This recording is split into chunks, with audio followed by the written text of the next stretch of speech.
Ace of Blades returning for the final episode of the Fall of Cybertron class guide. We're finishing up with the Scientist and a slight change in order. We will actually be doing the last weapon as our first one, simply because of the way my classes are set up. I do apologize if that'll mess up anyone's schedule, but I doubt it will. So let's go on. The Scientist is the only class in Fall of Cybertron to keep its name. And, I believe, the only class in Fall of Cybertron to keep 2 of its weapons. With the same names, at least. Yeah, it is. The weapons for the Scientist are the Neutron Assault Rifle. This new version, offering upgradability and a slightly deeper magazine at the cost of a slower fire rate. Then we have the Orbital Pistol, which is effectively a modified version of Mark Target.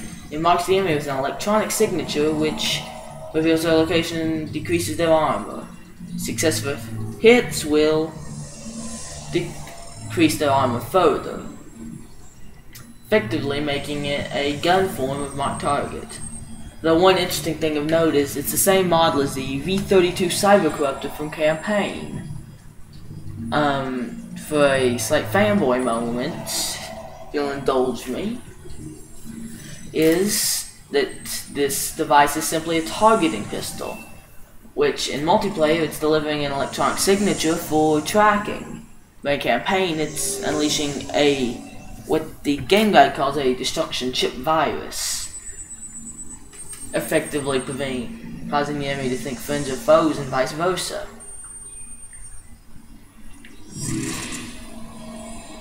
And at level 5, you get to switch it up with the Gear Shredder, which launches ricocheting blades that can slice through enemies. If you go into fine aim, it will display the trajectory of the blades, and the trajectory indicator will turn red if a target is along the path. Up to 3 blades can be charged at a time. This is also your entire blade capacity before reloading. So bear in mind that fully charged shots will deplete your entire magazine in one single action. Then the Photon Burst Rifle is a scoped semi-automatic rifle firing charged photons in 3-round bursts. Unfortunately, this weapon has been significantly nerfed, though it does feature a heavier scope. This can be less useful at medium ranges. It has a lower damage and a smaller magazine size to boot. And, as I said we were going to do the last first, the Photon Burst Rifle. It's attached to the Cyber Tactical Scope, which allows you to see your enemy's health when you're fine aimed on them. And though it does display Cybertronian text above, it doesn't actually change, so no quick deciphers, people. We're not. High Moon ain't gonna give it to us that free. But if you do translate it, it comes out as the word soldier on all of them. This is very easily noted because the names are different for campaign enemies on the default Cyber Tactical Scope that is in Campaign. And the word for soldier is identical to the multiplayer one. And then Ion Cartridge increases the ammo within the clip to what it was in War for Cybertron, giving it 6 more shots to work with. And the Photon Accelerator decreases the burst delay and allows you to hold down the trigger and fire multiple bursts instead of firing semi-automatic bursts. And next up, the Orbital Pistol can be upgraded with a Sonic Blast, increasing its fire rate, Orbital Trace Hack, increasing the time enemies are marked, though generally this is only helpful if the enemy has a tendency to run away, which a lot of people do when they are hit by the Orbital Pistol. And the Urgon Stinger, which increases the armor reduction effect, which can allow you to knock out that target quickly. Generally, the Urgon Stinger is best unless the entire enemy team is consisting of scientists and potentially infiltrators, where orbital trace hack can be more useful. But of course, if you are inaccurate with the weapon, sonic blast is most useful. Then is the first ability of the scientist is the heal beam, allowing the user to heal their teammates without becoming unable to fire. It can be equipped with Energon Recharge, where the healer actually receives health after gaining the heal experience buff, which is the certain amount the game lists. Empowered Beam allows the beam to heal while using less ability resources, allowing for longer healing. Battle Medic grants the healer a damage bonus after healing teammates to the point where they get an XP buff. Effectively a damage version of Energon Recharge. Next up, the scientist can be upgraded. I do not know what I'm saying right now. The scientist can upgrade his Gear Shredder with a hyperlink to speed up reload time, especially helpful if you are insistent on using the charge shots.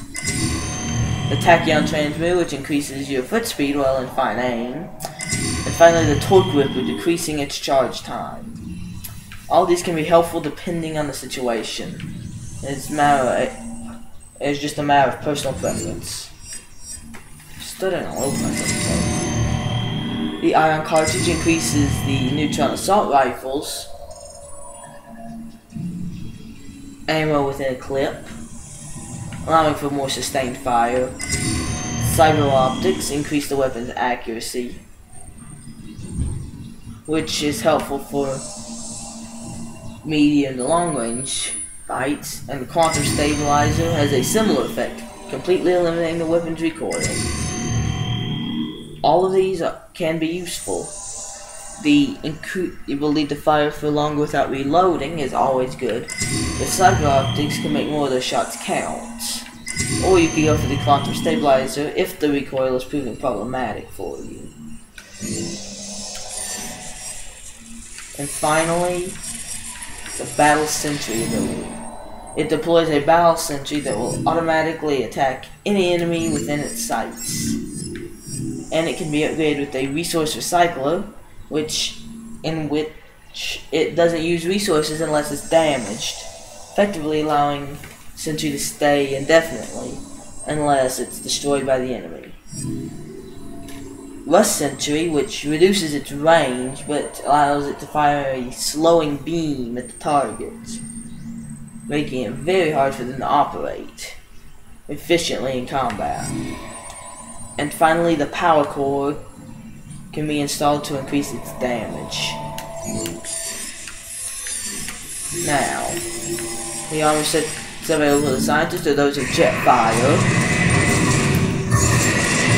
Starscream, who uses the transformation used by Thundercracker and Warp Cybertron, instead of the Energon Seeker one used in multiplayer, which was Starscream's in the first game. Air Raid, it's a very unique design, which ironically isn't consistent with his False Cybertron Generations toy. His False Cybertron Generations toy actually has a completely different personality from the one depicted in the games, and is actually, instead of a unique model, he's actually a Redeco, just pretty much a recoloring of Shockwave. Then Vortex, the only helicopter. Ironically, a helicopter is the most rare thing. Silver Bolts, his new transformation, and reduced height. Shockwave with his significantly modified body. Block you with more spikes coming off, a smaller weird blue thing in his chest, which is originally purple, and a scrawny abdomen, marking this new model. As well as a new transformation but ironic, bringing you to almost an identical end result, though.